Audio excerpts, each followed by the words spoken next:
Thank you so much for that. There was lots to think about for all of us and what the future of higher education looks like. And one of the things that I think is really important in this meeting and what we've learned in previous versions of the conference is that we learn a lot and we listen a lot. And one of the things that came up in our conference last year is listening to the people who are here in the room and thinking about and listening to their interest in building more community within the coalition and trying to create learning communities within the coalition. And we've actually acted on that, and we've moved forward with that with help from a lot of great people. And one of them in particular that we're really excited about because it's had a big impact on a significant number of people within the coalition as well as people outside of the coalition is the University of Florida faculty learning community. And this is really based on the origins of the coalition, thinking about the Gallup Big Six, for example. And we have a representative of Gallup here in the audience, so if you want to ask questions of Gallup, Mary Catherine Mayer is back there. She can talk to people perhaps during the breaks or other times. Lots of interesting data. Gallup, of course, was just mentioned in this panel discussion as well.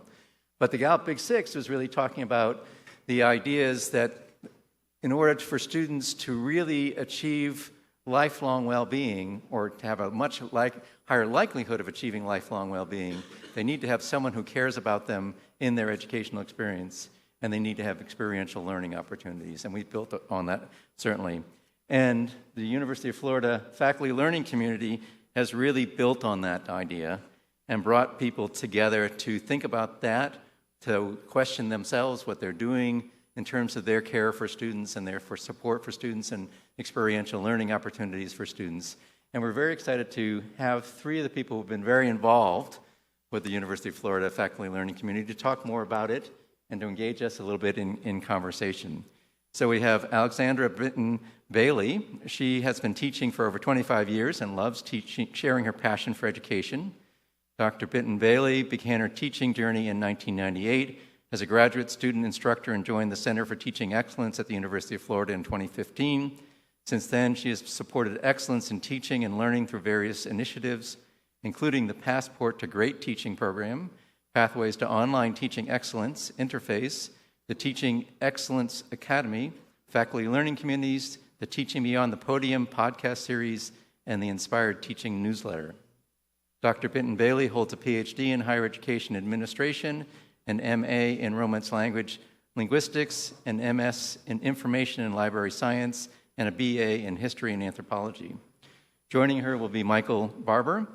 He was thrilled to join the team at the Center for Teaching Excellence at the University of Florida in 2022. He is passionate about learning and teaching and loves the synergy that he feels when a group gathers to discuss how to improve as learners and teachers. With over 25 years of teaching experience in higher education and a doctorate degree in educational psychology, Dr. Barber is always excited to share things he's learning. He's on a mission to dismantle the paradigms that have made learning and teaching feel artificial and institutional rather than instinctive, social, experiential, and fun. Lupita I. Tucker is the Faculty Academic Support Coordinator at the Second Center for Teaching Excellence at the University of Florida, where she is part of the professional development team and coordinates the faculty learning community. She's also involved with promoting well-being through learner-centered education. Lupita holds an MFA in creative writing from the University of Florida and a BA in business economics from the University of South Carolina.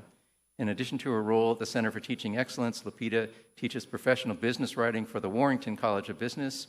A lifelong writer and educator, she has taught English and writing at every level, from elementary to undergrad, in the U.S. and abroad, both online and face-to-face since 1996.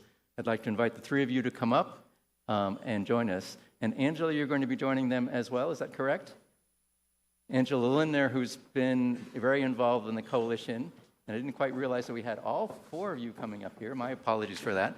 But Angela, as you may remember, was part of our conference last year, gave a wonderful talk about the QUEST program that she's been part of at the University of Florida, and has really been a driving force for all of us in the coalition and supporting us in so many different ways. So please, welcome.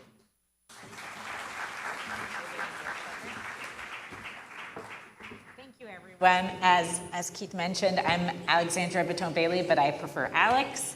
I'm so excited to be here to share the work that we've done this year with many of you who are in the audience and many of you who are not here today, but have been really central to this idea that we had last year at the conference that actually turned into a wonderful community.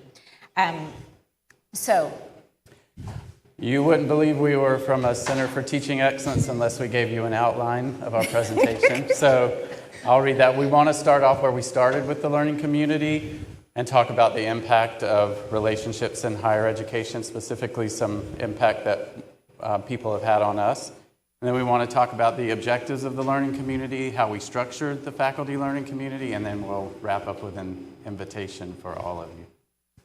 Absolutely. Can everybody hear me? Okay, awesome. So the work and the vision that basically initiated the FLC came from the Big Six, the Gallup Big Six, which is really like where this work and this vision was grounded. So essentially, we decided early on that as a reader for the FLC, the Relationship-Rich Education by Peter Felton and Leo Lambert was really the perfect fit for this group. So there's a quote here on the screen, which is actually like the heart of what we do and the work that we were doing. So this actually jump-started our FLC by giving us a really important question that's really personal but also very essential. So when we first began, our idea was to get everyone who is engaged in the community, and just so you know, this community is not just UF, it's folks from 15 different institutions plus folks from the University of Florida, was really to help us think about who that person was that influenced us in our education, right? And so I like to think about it in this way. I will never, there are two educators in my life that I will never forget, and when I tell the story of me and why I'm here today, those two people pop up. The first one was, for instance, my high school history teacher, who I majored in history because he was such a great history professor, and I really didn't know what else I wanted to do, and it felt like just the right thing to follow in his footsteps. But what I got most out of him was this idea that he cared about us as students, as individuals. And so instead of sitting in a faculty lounge hidden away from the students, he sat in an attic hallway and let all of us come to him and ask him questions and spend time with him and distill his life lessons to us. And so when we started our community, that's what we did. We wrote a reflection about who was that person at our college or university or our high school who had that deep impact on us that probably, and in many ways, when we met with our student community, many of them talk about that person being the person who made them change their major or made them change their direction or made them reimagine what was possible, right? And so we'd like to relive that a little bit today with you. We have about 10 folks from the community in the audience, and we'd like to give them a chance to tell you who their influencer was. So really loud, just really loud. Use your teacher voice. What? Oh, yes, then I will come to you. Okay. Oh, here come the mics. Awesome. Hi, my name's not important right now, but my influencer, his name is Dr. Jonathan Earl, and he's really the reason why I decided to pursue a career in engineering and ultimately become a professor. I remember his words in a very strong Jamaican accent of, wherever you go, you're going to do well, but if you come to the University of Florida, you'll have a family. And that struck me as something that I'd not heard in a lot of places where engineering is touted as rigorous, hard, work that not everyone gets the chance to do. To have someone invite you to be a member of their family was something that I resonated with as someone who comes from a very strong family. So that's my influencer. Who's next? I'm next. So I went to college, and this was kind of mentioned a couple of times, but I went to college because it's what you do after high school, and I wasn't really sure what I was supposed to be doing there. ended up taking a class with a woman who was so passionate about her specialty that it created a passion in me that wasn't really on my radar. Ended up following her all the way to grad school, been to her house, same thing, part of the family, came to my wedding. I am now a faculty member teaching the stuff she taught me and trying to be that same person to my students now. Hi, I'm Suzanne Lint from Midwestern State University, and my faculty influencer was Dr. Kirsten Sommerholter. I started college out at a liberal arts institution as a science major, and I'd come from a small German community, and so I took German classes and decided to participate in a study abroad. And I lived with her. She was the faculty member who took us over there, and I lived with her in an apartment with another student. And she was so kind, so helpful. I mean, we had nothing in our apartment, no cooking utensils or anything. And she helped us to navigate like shopping in a foreign country and what kinds of foods to purchase and how to live in that community. And it gave me such a sense of self-efficacy, as we've learned earlier today. And it gave me an understanding of how to be a great faculty member to my students when they're navigating a difficult time coming to college and having that new experience.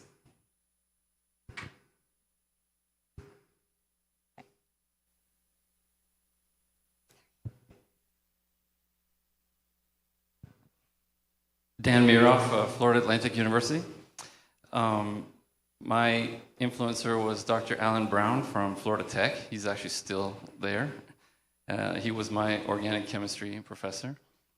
I always knew I wanted to be a college professor since I was in second grade.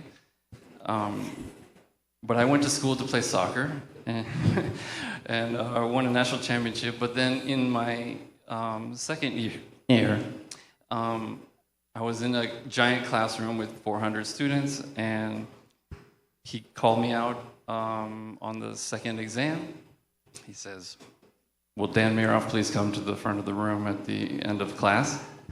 And everybody was like, "Ooh, you're in trouble." And he offered me a position to work in his lab.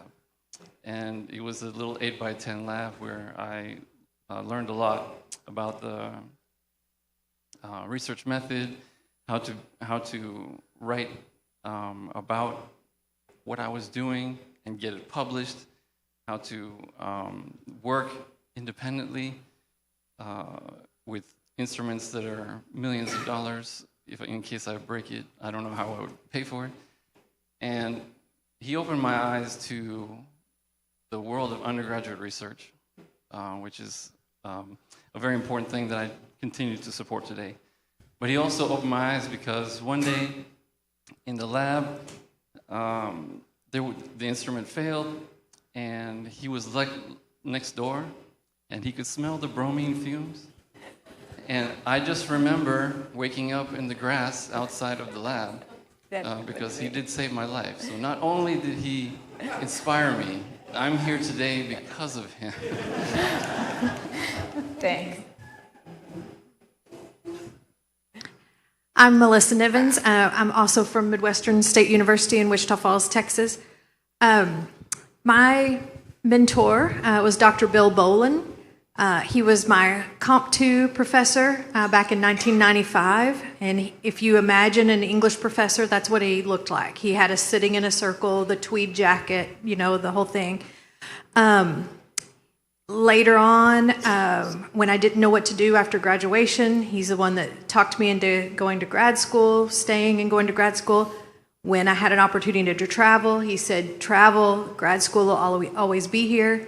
And then he's also the one who was my dissertation chair and put the hood on me at commencement 20 years after that 1995 composition class. So, and now I'm an English professor myself.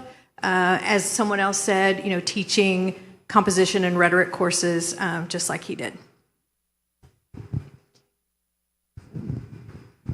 Hi, everyone. I'm Lauren Hayden. Mine's short and sweet. I went into college thinking I was also a soccer player. I'm going to be med school. That's my track. and I met my advisor, and she was like, "Have you considered another option?" And I hadn't at all. And she opened my eyes to public health. So that's what I ended up majoring in, and it led me to travel and study abroad.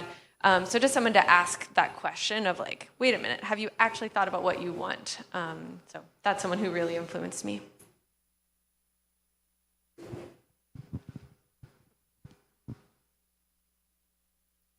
Thanks, Nina. So my influencer was Dr. Thomas Kane at Stanford University when I was a PhD student.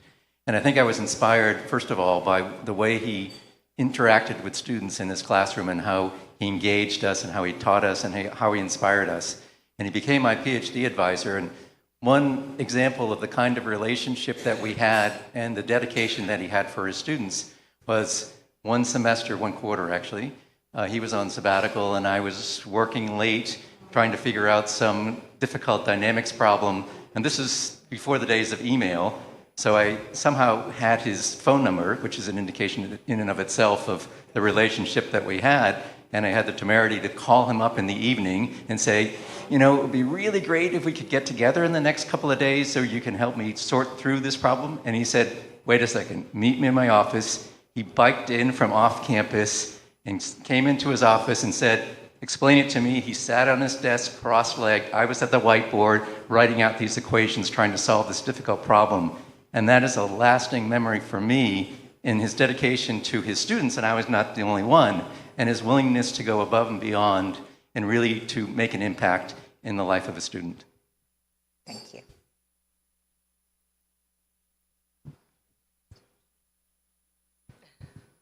Hi, my name's Harley Ramsey. My mentor, it took me a while to find one. It wasn't until graduate school, and then I TA'd for Vince Chang, and he ultimately became my PhD advisor. There are two things very special about Vince as a mentor.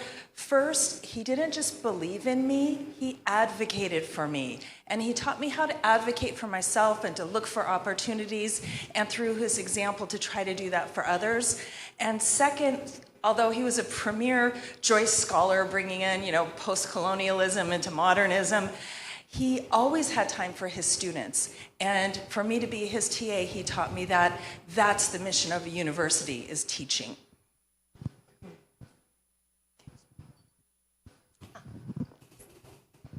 Perfect.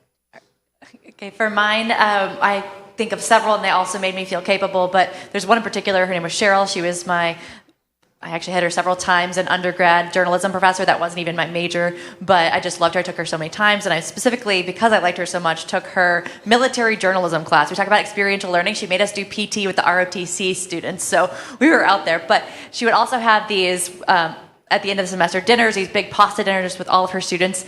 But like I said, making me feel like I was capable beyond just grades and things like that. My favorite moment, she really got us deep in this class. We went through temporally, these different military personnel and battles and all these things, and we had to take weekly quizzes on all of this, and it was a lot to memorize, and so I knew a lot of it, but a lot of times I would just make up what the battle was.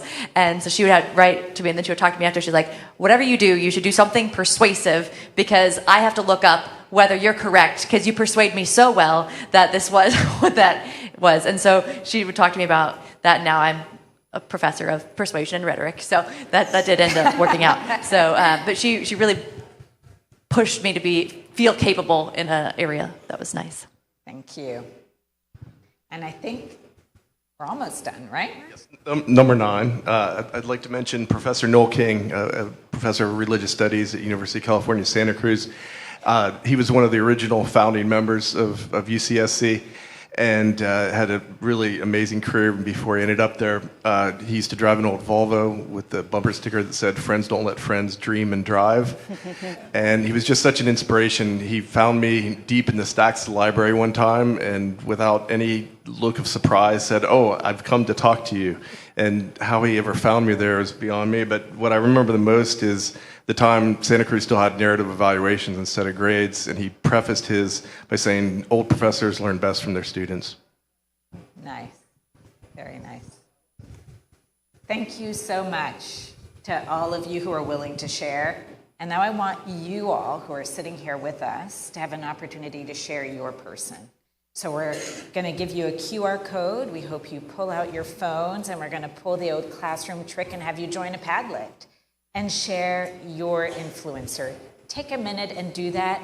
And what we may do is come back and show it afterwards, so we make sure we have time to go through everything. But I want to hear from you, and I want you to be able to go and read everyone else's influencer, because I think those are the stories we actually want to hear, right?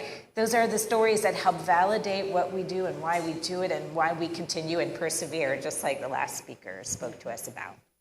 And so, should we leave this up a little yeah, bit we're going to longer? leave it up for just a minute for you all to make sure you join my QR code and jump into our Padlet. And is that okay that I modified that we go back to it at the end, just so we make sure we have time? Sure. Does everyone have access to the Padlet?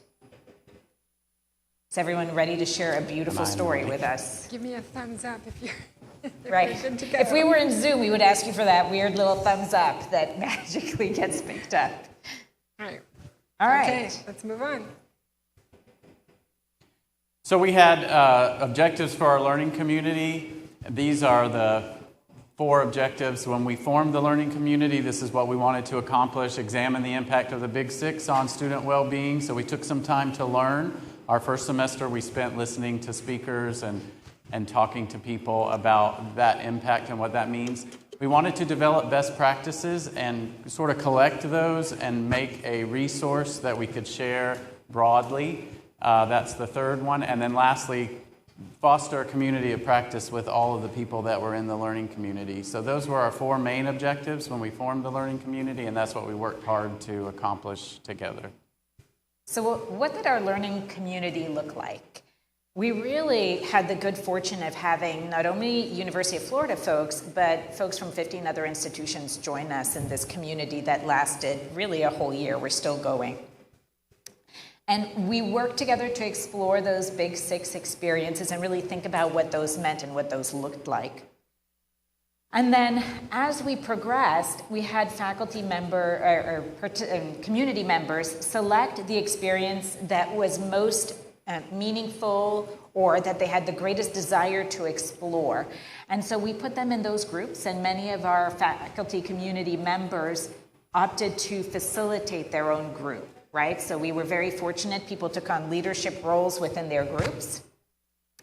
And then we worked, when we were done with our learning portion, we really worked to develop this resource that we intend to share broadly as our contribution to the teaching community out there in the world. Our hope is that it becomes something that continues to grow with every iteration of this learning community.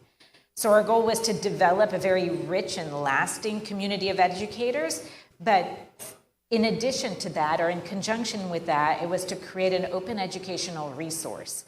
I love an OER. It means that everyone has access and is capable of sharing that and growing that and changing that and modifying it. That would be accessible to educators everywhere, and that would have the potential to impact students throughout their lives, right? Helping us to hear each other's stories and how we embedded these practices in our classroom and make them something that each of us can take and borrow from each other's ideas. And I just want to mention one quick thing about the structure of the groups and the working groups. Essentially, we used collaborative docs so that each group could work in like a Google Doc, but it was open so that other groups could also see what each other was working on to potentially cross-pollinate ideas and develop the strategies. So later on, when we do the poster session, I just want to do a quick plug. In our poster, we actually pulled some of the strategies from each of the 6 groups that if you're interested in learning about them, come on by the poster. One of my favorite things that we did was involve students, so we didn't want to just be sitting there talking amongst ourselves as educators about the Big Six, and so we formed a student learning group, and they read the counterpart to Relationship Rich Education, the student version of that, called Connections Are Everything, and we got together with them and talked with them. We have 2 of them here today, Hansini and Maddie. If you want to stand up, we are grateful for their participation. And we learned a lot from them, a lot of new terms, and we've recorded the things that we learned from them as part of the process as well. Now, a really important part of that community were the amazing guest speakers that Angela helped bring into the community to share expertise, knowledge, and inspiration. And so, yeah, and so I'm happy to talk about this part of our faculty learning community. I will say that this time last year in the Coalition National Conference, I was reading a book by Margaret Wheatley called Restoring Sanity. If you have not read that book, I highly recommend it. What she calls for in that book is creating islands of sanity. And when I was sitting in the meeting in Georgetown, I realized, the coalition is doing this. It's creating an island of sanity for those of us. And how she defines sanity, these are activities, places where life is created, where there are possibilities, whereas insanity is where there is death and no future, right? So the coalition encouraged and it really inspired us when we returned back to University of Florida is how do we take a piece of this coalition and do the same? So this faculty learning community that we've created is undergirded with this desire of creating this island of sanity that then will allow us to have the creativity and the imagination to do this undergirding work that the panel talked about in the previous session. So one of the realizations that we had is while you see here many of the faculty had influencers, what shocked me more was that there were a number of the faculty participants who said they did not have an influencer in college. That's why they joined this community. They wanted to learn how to do this with students. So we put together a series of keynote speakers, and keep in mind, this is all done by Zoom. Even the UF faculty decided that they would participate remotely. It's just easier and put everything on the same level. And so these speakers came in by Zoom to be the exemplars for our FLC members. And our first speaker was Zach Ronowski, and many of you have seen him speak so well on the data of the Gallup Institute, of the Big Six experiences. We wanted to ground everyone in this data. We wanted everyone to believe the data.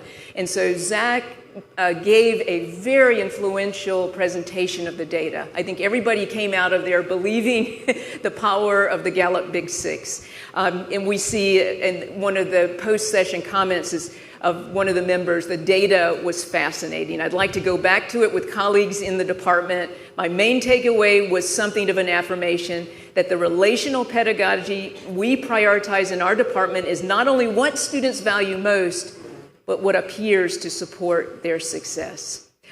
Our next speaker was the author of a book that we read together in the fall, Dr. Peter Felton from Elon University. So he came in to break open the book, Relationship Rich Education. And in that, he spoke so eloquently in a storytelling way. He was so powerful for us at University of Florida, we've asked him back to our campus to speak to our advisors at their annual conference. And he's coming back for another conference that our Center for Teaching Excellence is putting on in April to talk about the importance of relationships. One of the participants said that one of the key takeaways is the idea of relationship-rich education can't be limited to just what we as instructors are doing in the classroom. The idea of these strong relationships must be valued, supported from the entire university. We talk a lot in this group about the role of administrators as well as faculty here. Our next speaker was Steve Soslin from Texas Tech University, and many of you know him through this coalition. I met him last year. It was a privilege. And I was really struck by his teaching and educating those in the Texas Tech system on core values at every level, from department level, organization level, all the way across the Texas Tech system. So Steve talked to the faculty about core values, identifying their own personal core values, as well as that of the institution. The reason why we asked Steve to talk about core values is the recognition, and this keeps coming up in our conversations, of the fact that spending time and building quality relationships with students often goes against the grain, especially at large public institutions. It takes knowing our core values and practicing those virtues that we heard earlier this morning. What does that look like as faculty? One of the quotes that I will never forget that Steve left us with is an encouragement.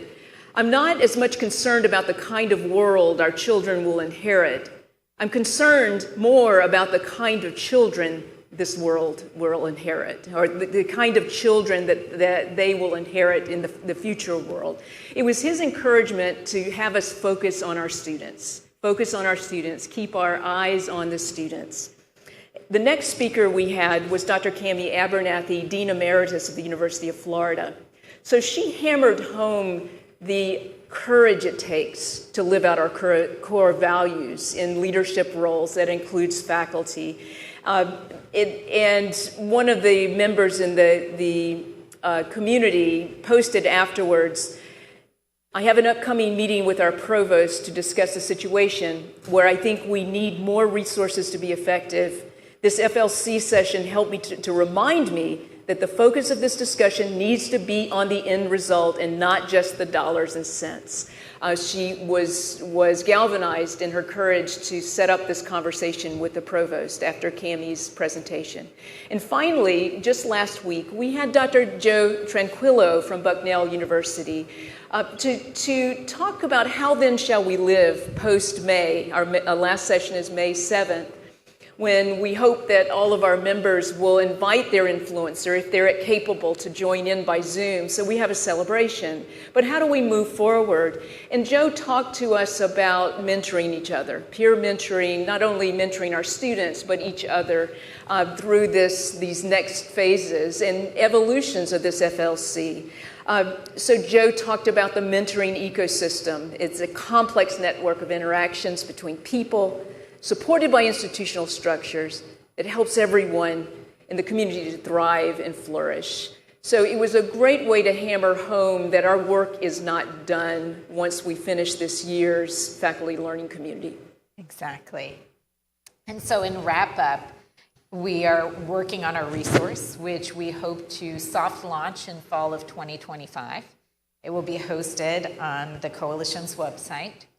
We hope to start a second cohort of the learning community that will begin this coming fall and keep this work going. And so we invite you, if you have an interest in joining us, to use yet another QR code and fill out the little form there that would direct us to provide you with information with the upcoming or the next iteration of this learning community.